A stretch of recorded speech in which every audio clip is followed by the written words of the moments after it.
Voilà, nous sommes le mardi 1er mars 2022. Le Bishop Claudio vous salue dans le monde entier. Et j'aimerais aborder ce thème, n'est-ce pas, tellement important qui se passe aujourd'hui au niveau de l'actualité internationale. Tout le monde a les yeux fixés vers l'Ukraine, la Russie. J'aimerais intituler ce message « L'ours et l'aigle, enjeu de la guerre Russie-Ukraine ». C'est vrai que plusieurs personnes me disent, mais Bishop, est-ce que c'est la fin du monde? Est-ce que c'est la troisième guerre mondiale? Est-ce que M. Poutine, c'est l'Antichrist? Et voyant un peu toute cette confusion, et aussi au niveau de ce qu'on entend à la télévision, je pense que nous qui sommes des chrétiens, Dieu nous a donné aussi le gouvernement. Le gouvernement reposera sur ses épaules et donc sur son Église. Et même si l'OTAN a le siège à Bruxelles, si la capitale de l'Europe, c'est Bruxelles, Dieu a aussi mis à Bruxelles des autorités spirituelles pour aussi donner leur point de vue. Et donc, j'aimerais dire que dans Matthieu 24, verset 6, il dit « Vous entendrez parler de guerre, de bruit de guerre. Gardez-vous d'être troublés, car il faut que ces choses arrivent, mais ce ne sera pas encore la fin. » Donc déjà, ce n'est pas encore la fin, ce n'est pas la troisième guerre mondiale, n'est-ce pas? Vous devez, soyez, n'est-ce pas, confiants, continuez à travailler pour évangéliser et vous préparer pour le retour du Seigneur, parce qu'il vient bientôt. Verset 7, une nation s'élèvera contre une autre nation, un royaume contre un autre royaume. Il y aura en divers lieux des famines, des tremblements de terre. Donc voilà, c'est ce qui se passe malheureusement aujourd'hui. C'est vrai qu'il faut prier pour l'Ukraine. Nous regrettons cette intervention, n'est-ce pas, de la Russie, et nous prions que rapidement une solution diplomatique, pacifique se trouve, n'est-ce pas, pour que cette guerre s'arrête le plus rapidement possible. Mais il faut savoir que la Bible a parlé qu'il y aurait des guerres, des bruits de guerre, mais déjà, j'aimerais vous dire que ce n'est pas la fin des temps, ce n'est pas encore la troisième guerre mondiale et ce n'est pas la guerre de Gog et Magog qui est prévue dans la Bible. On va y revenir. Il y a des guerres qui ont déjà eu lieu, qui auront lieu encore sur peut-être, n'est-ce pas, avec l'Iran, avec Taïwan, tous ces points sensibles et choses stratégiques, n'est-ce pas, la Turquie, en tout cas, l'Iran. Vraiment, on doit comprendre à quelle heure nous sommes, qu'est-ce qui se passe aujourd'hui. Et tout d'abord, pour comprendre aussi déjà ce conflit entre la Russie et l'Ukraine, contrairement à tout ce qu'on entend à la télévision, que voilà, la Russie c'est le diable et l'OTAN et donc et l'Europe ce sont les anges, il faut quand même faire un peu d'histoire et comprendre, n'est-ce pas, ce qui s'est passé. D'abord, l'OTAN. L'OTAN, d'ailleurs, je rappelle qu'il a son siège à Bruxelles, a été créé, n'est-ce pas, après les deuxièmes guerres mondiales, n'est-ce pas, en 1949, qui avait pour but de se protéger, n'est-ce pas, de l'ex-Union soviétique, l'URSS, en cas de, on va dire, de danger. Et de cela, 29 pays ont venu s'adhérer à l'OTAN, n'est-ce pas? Et puis, n'est-ce pas, l'Allemagne, n'est-ce pas, est rentrée en 1954, n'est-ce pas, après d'ailleurs la chute de Berlin en 1989, il y a eu la chute de l'Union soviétique en 1991 et la Russie est devenue l'État indépendant qu'on connaît en 1991. Donc, il faut savoir que l'OTAN donc regroupe différents pays et n'est-ce pas, il y a eu déjà des propositions, l'OTAN avec l'Europe, avec les États-Unis, l'OTAN qui met donc des armes, n'est-ce pas, des équipements dans tous les pays membres de l'OTAN, et il avait été convenu entre les Russes et entre les États-Unis et l'Europe que eh bien l'OTAN n'ira pas vers l'Est. Il y a eu des réunions en 2001, n'est-ce pas, et puis tout dernièrement en 2015, surtout concernant l'Ukraine, que l'Ukraine, n'est-ce pas, n'adhérait pas à l'OTAN. D'ailleurs, je rappelle que l'Ukraine ne fait pas partie de l'Union européenne, jusqu'à aujourd'hui, et l'Ukraine ne fait pas partie de l'OTAN. Et donc, comme M. Poutine a plusieurs fois négocié cela, et ça avait été accepté par l'OTAN, les Européens et les Français, que l'Ukraine ne ferait pas partie de l'OTAN, eh bien, ils ont fait volte-face. Et c'est ce qui a, n'est-ce pas, on va dire, déclenché cette colère et maintenant cette guerre de la Russie qui dit non, il ne faut pas exagérer, on ne va pas laisser, n'est-ce pas, l'armement américain venir à notre porte.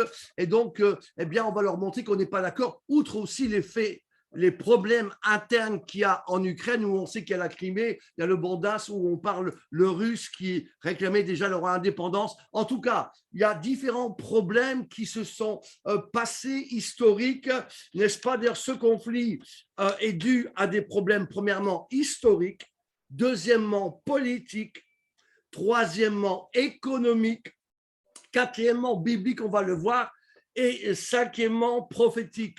Non, en tout cas, je le répète, prions pour que rapidement ce conflit soit, on va dire, arrêté le plus rapidement possible par une négociation saine, sage, vraie, n'est-ce pas, sans chercher nos propres intérêts des peuples et de ces leaders-là, mais de chercher les intérêts du peuple, de la population d'Ukraine et de Russie, n'est-ce pas, ne pas faire comme ils sont en train de faire, par exemple, l'Europe et la France, d'envoyer des armes, ça va alimenter encore plus la guerre et de sanctionner par toutes sortes de, n'est-ce pas, de choses au niveau du sport, par exemple. Voilà, la Coupe d'Europe ne se fera plus en Russie. Ils éliminent tous les clubs de foot russes et de sport, en tout cas. Voilà, ça c'est une guerre qui alimente, n'est-ce pas, et qui n'est pas bonne. Que, n'est-ce pas, prions pour que Dieu donne la sagesse et trouve des hommes sages et des femmes sages pour mettre les partis en place, n'est-ce pas, afin que la paix revienne rapidement, que cette paix revienne complètement. Je rappelle que donc, il y a des causes historiques. Comme vous l'avez compris, l'URSS est démantelée, n'est-ce pas?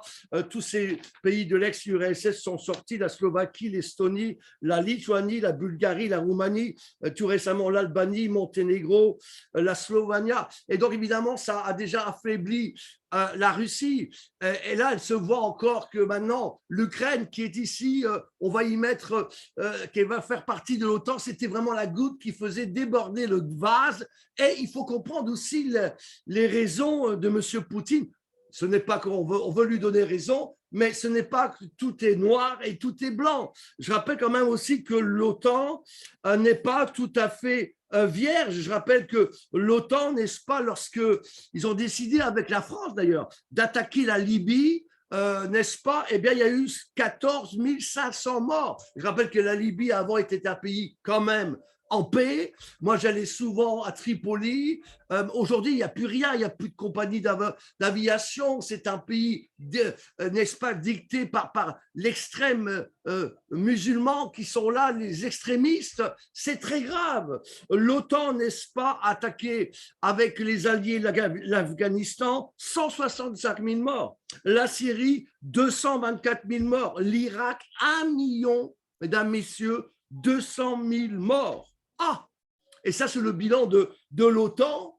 Et donc, n'allons pas tout de suite discriminer, n'est-ce pas? Tout à coup, tout le mauvais, c'est le diable, c'est M. Poutine, la Russie, et les gentils, les anges, c'est l'Europe et les États-Unis et l'OTAN. Non, n'est-ce pas? Prions avec sagesse, prions en effet que ce conflit s'arrête, je répète, rapidement, que la population soit protégée, n'est-ce pas, que, n'est-ce pas, cette population soit protégée d'une manière extraordinaire par les anges, par vos prières, parce que je répète, l'Église est le vrai gouvernement de Dieu.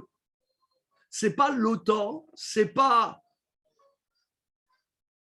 l'Union européenne, c'est pas non plus ce gouvernement mondial qui est en train évidemment de prendre place de plus en plus. D'ailleurs, je rappelle que ce gouvernement mondial franc-maçonnique qui est en train de créer un chaos parce qu'il est dit dans leur dogme qu'on crée un nouvel ordre en envoyant un chaos. Il y a déjà eu cette première guerre parce qu'on parle de cette guerre-là où tout le monde, n'est-ce pas, est alarmé, alors que la première guerre, cette pandémie, n'est-ce pas, quelqu'un a dit nous sommes en guerre, n'est-ce pas, pour moi, elle était plus dangereuse et les solutions qui ont été données, pour moi, vont créer beaucoup de plus de dégâts que cette guerre en Ukraine, où là, tout le monde se lève, alors que la première guerre, pandémie, non, tout le monde agissait bien, alors que pour moi, c'est beaucoup plus grave ce qui s'est passé dans cette première guerre. En tout cas, n'est-ce pas, cet ordre mondial, n'est-ce pas, veut créer un nouvel ordre avec un chaos, n'est-ce pas? Et donc, il y a cette guerre qui arrive, n'est-ce pas? Mais en tant que là, il faut prier. Vous êtes sur Todd TV, Todd Channel, n'est-ce pas? Vous êtes avec le Bishop Claudio. Nous sommes, n'est-ce pas, ce mardi 1er mars 2022. Non, ce n'est pas encore la fin. Ce n'est pas encore la troisième guerre mondiale. C'est pas encore cette grande guerre. On est ce qu'on appelle prophétiquement dans les bruits de guerre. N'est-ce pas? Et je rappelle que il y a les enjeux économiques. Je disais, une des raisons pour cette guerre qui a lieu en Ukraine, c'est parce qu'il y a le gaz, par exemple, le gaz qui est un grand problème. La plupart du gaz en Europe vient de la Russie, et alors que les Américains, eux, voudraient fournir leur gaz de schiste, mais qui est plus cher. Mais évidemment, il faudrait que la Russie arrête de donner le gaz pour que les Américains viennent. Ne parlons pas du commerce des armes, qui est énorme, n'est-ce pas? Et donc, si l'OTAN annexe eh bien, l'Ukraine, alors il y aura des armements, on vendra des armes en Ukraine, il y aura une base militaire américaine aux portes de la Russie. Ah, mes amis, c'est plus compliqué qu'on croit. Oui, dans Ézéchiel, n'est-ce pas, verset 8, chapitre 8, verset 8, il est dit « Perce le mur et regarde derrière le mur ». Derrière ce qu'on veut nous montrer à la télévision 24 heures sur 24, mes amis, il ne faut pas juste écouter ce qu'on nous dit comme cela à droite et à gauche, mais on doit analyser. Nous, en tant que chrétiens, chrétiennes, nous devons prier d'abord, demander à Dieu la sagesse, le discernement et nous référer à la parole de Dieu. Lorsque Daniel priait, il a vu que 70 ans devaient être accomplis, n'est-ce pas, pour que le temple soit reconstruit, pour que les Israéliens reviennent de la Babylonie, n'est-ce pas, dans leur terre. Mes amis, il y a des choses prophétiques qui sont dites dans la parole de Dieu, comme il y aura cette guerre, n'est-ce pas, d'Armageddon, on va y venir. Mais donc, il y a cette guerre économique qui est là, et elle est grave, et malheureusement, eh bien, l'Ukraine en pâtit. La population en pâtit, c'est pour ça que je dis, prions que rapidement des solutions pacifiques, rapides, n'est-ce pas, viennent afin que cette guerre s'arrête. Mais voilà, au lieu de ça, on envoie des armes, on donne des sanctions sportives. Oui, la Coupe d'Europe ne se fera plus, n'est-ce pas, en Russie, la finale, mais à Paris Saint-Germain, bon, vous allez me dire, ils vont finir par la gagner, cette coupe. On fait tout. Mais en tout cas, tous les clubs de sport, n'est-ce pas, arrêtés en Russie, interdits de toutes sortes. Mes amis, il y a autre chose à faire. Arrêtons d'attiser le feu. Cherchons la paix rapidement. Mais en tout cas, nous sommes dans cette démarche entre l'ours et l'aigle. Nous sommes le mardi 1er mars. Nous sommes en 2022. Et nous devons écouter le Seigneur et agir avec sagesse. Il faut comprendre qu'il y a un rapport de force qui est en train de changer. Pendant des décennies, les États-Unis, puis après l'Europe, ont pris, on va dire, un pouvoir, n'est-ce pas? Les États-Unis dominaient le monde. Et on voit qu'aujourd'hui, il y a un changement de pouvoir qui s'opère avec, n'est-ce pas, la Russie et la Chine. Je rappelle que la Russie est l'alliée avec la Chine avec la Russie. Et donc, on doit comprendre que, n'est-ce pas, il y a cette parole prophétique qui nous est dit que au temps de la fin, eh bien, Gog et Magog vont attaquer Israël. Gog, c'est le roi de Magog. Magog, c'est le pays. On sait très bien que Magog, c'est le pays du Nord, c'est la Russie. Ézéchiel 38, Ézéchiel 39, Apocalypse 20, verset 7 nous parle de cette guerre de Magog, où les nations vont s'associer pour attaquer Israël. Apocalypse 16 nous parle de cette guerre d'Armageddon.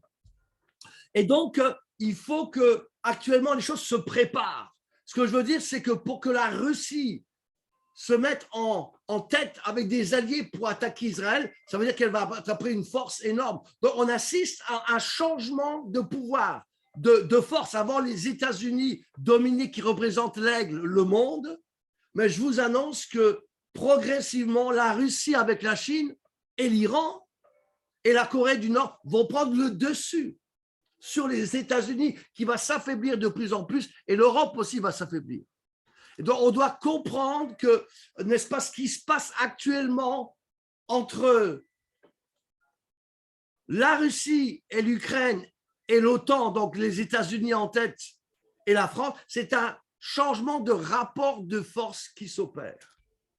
On le voit d'ailleurs en Afrique. Par exemple, avec le Mali, on vient de voir la France qui quittait le Mali, soi-disant parce que les Maliens ne voulaient plus de la France. Et la vérité, c'est que, n'est-ce pas, il y a beaucoup de travail, d'or, etc., de commerce. Et les Français ne donnaient plus assez ou pas du tout au peuple, en retour au peuple malien. Et donc, les Russes et les Chinois sont arrivés et eux proposant plus, et bien tout simplement, les Maliens n'avaient plus besoin de la France et ils vont maintenant travailler avec les Russes et les Chinois. Donc, il y a un rapport de force. On voit clairement qui se fait en Afrique, en Centrafrique, en Libye, n'est-ce pas, dans différents pays d'Afrique, on le voit clairement, même en RDC. Et donc, c'est très important de comprendre qu'il y a un changement, n'est-ce pas, de force qui s'opère, et que pour arriver à cette guerre qui aura lieu à la fin des temps, eh bien, la Russie doit prendre de la force, de plus de pouvoir, et c'est ce qui va se passer de plus en plus. En tout cas, pour l'instant, on doit prier avec amour, avec sagesse, que rapidement cette guerre s'arrête pour que la population soit épargnée. Mais ne disons pas noir, noir, blanc, tout ce qui est noir, et blanc, ce qui est noir. Mes amis, soyons intelligents et demandons au Seigneur la sagesse. Et je rappelle que la Bible déclare qu'il y aura des guerres et des bruits de guerre, mais ça ne sera pas encore la fin. Et donc, prophétiquement, cette guerre, c'est un bruit de guerre. Ce n'est pas encore la guerre, la troisième guerre mondiale, la guerre de Gog et Magog. D'abord, je rappelle qu'il y a toujours eu des rapports de force, de royaume, n'est-ce pas? On le voit déjà dans Daniel chapitre, n'est-ce pas, 2, lorsque Nebuchadnezzar reçoit cette vision de cette statue énorme, n'est-ce pas? On se souvient qu'avec une tête d'or, n'est-ce pas, eh bien, le lion, l'ours, le léopard et la bête, il y a eu le royaume de Babylone, de la Perse, de la Grèce et de Rome. Et on sait que les pieds, c'était l'Empire romain, la tête, c'était, n'est-ce pas, Babylone, et on sait que les pieds de l'Empire romain, eh bien, ça a déjà eu lieu, mais il y a maintenant les orteils qui sont, il y a 10 orteils qui représentent les 10 cornes dont parle, n'est-ce pas, Apocalypse 13, n'est-ce pas, Apocalypse 17. Et on sait que d'un côté, les 5 orteils du pied, eh bien, vous avez l'Occident avec l'USA, l'Angleterre, l'Allemagne, la France et le Canada, et l'Orient avec justement la Russie, l'Iran, la Chine, l'Inde et la Corée du Nord. Et donc, on voit qu'il y a eu des royaumes qui se sont succédés, et actuellement, eh bien, ces orteils qui vont se lever, mais principalement, on voit la Russie qui va se lever, n'est-ce pas, avec la Chine d'une manière claire, et l'Antichrist sortira de un de ces 10 pays que je viens de citer. En tout cas, mes amis, on est dans les bruits de guerre prophétiquement, donc ne craignez pas, mais oui, il faut prier pour l'Ukraine, il faut prier pour la population, mais doit arriver cette troisième guerre mondiale, qui n'est pas encore pour maintenant.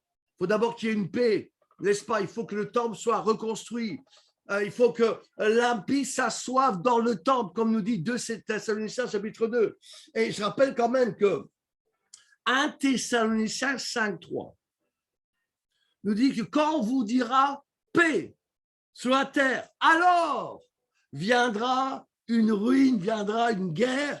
Et c'est là la guerre de Gog et Magog, 1 Thessaloniciens 5.3.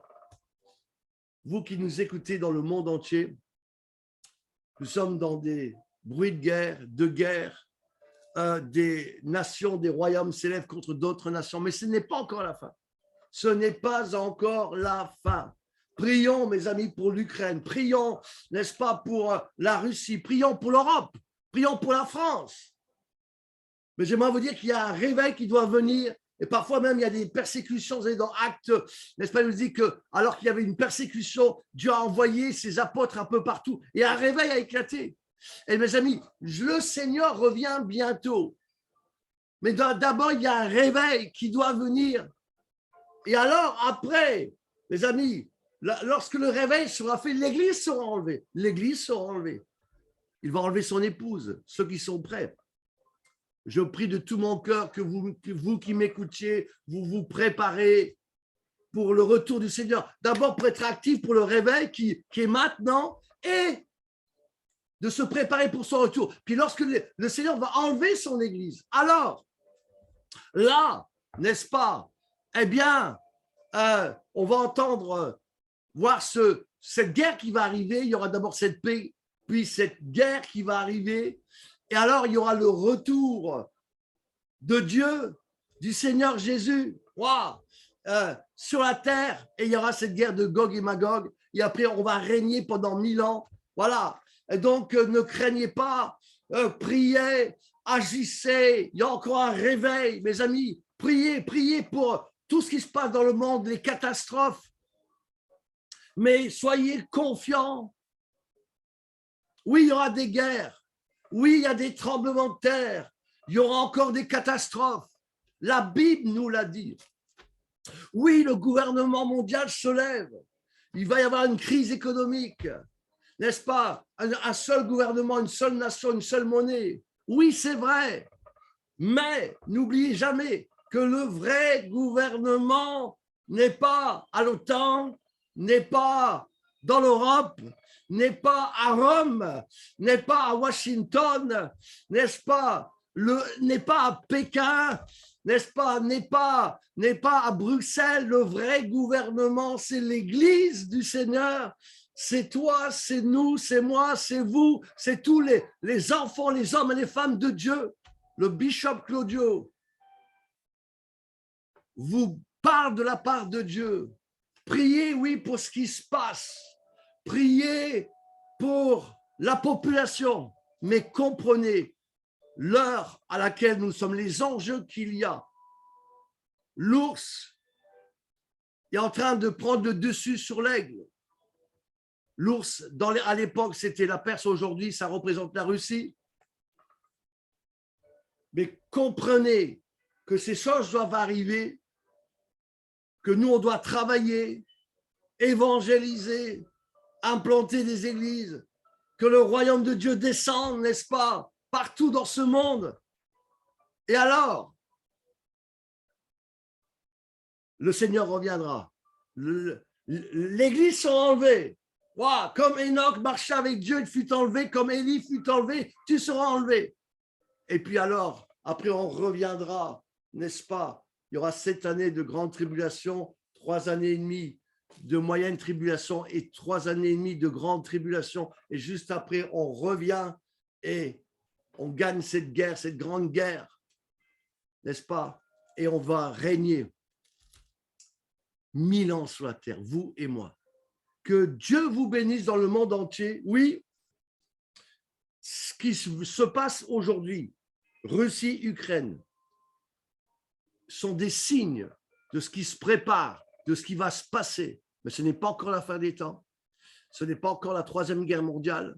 Dieu te dit, prépare-toi, prie, veille, n'est-ce pas? Cherche ma face plus que jamais. Peuple de Dieu dans le monde entier. Nous sommes le mardi 1er mars 2022. Le lion de Juda rugit. Que le Seigneur vraiment vous bénisse partout où vous êtes d'une manière puissante. C'est le roi des rois. N'hésitez pas d'aller sur toddchanel.org. Vous aurez tous les renseignements. Je rappelle que nous sommes sur YouTube, Facebook Live tous les jeudis à 20h pour vous servir. Shalom dans le monde entier. Que Dieu vous garde et que Dieu vous aide à accomplir la tâche parce que nous sommes dans les derniers temps, n'est-ce pas? Rachetez les temps car les jours sont mauvais, mais Dieu vous protégera, Dieu vous gardera et Dieu, n'est-ce pas, vous fera accomplir ce qu'il désire dans vos vies. L'onction est en train de venir, le manteau d'Élie, le manteau de Jean-Baptiste veut tomber sur des personnes qui sont prêtes maintenant à le recevoir parce que ce n'est ni par puissance ni par force, mais par son esprit que nous pourrons accomplir des choses. Mes amis, la terre soupire après la manifestation des fils de Dieu. Dieu t'attend. Toi, soyez bénis. À bientôt.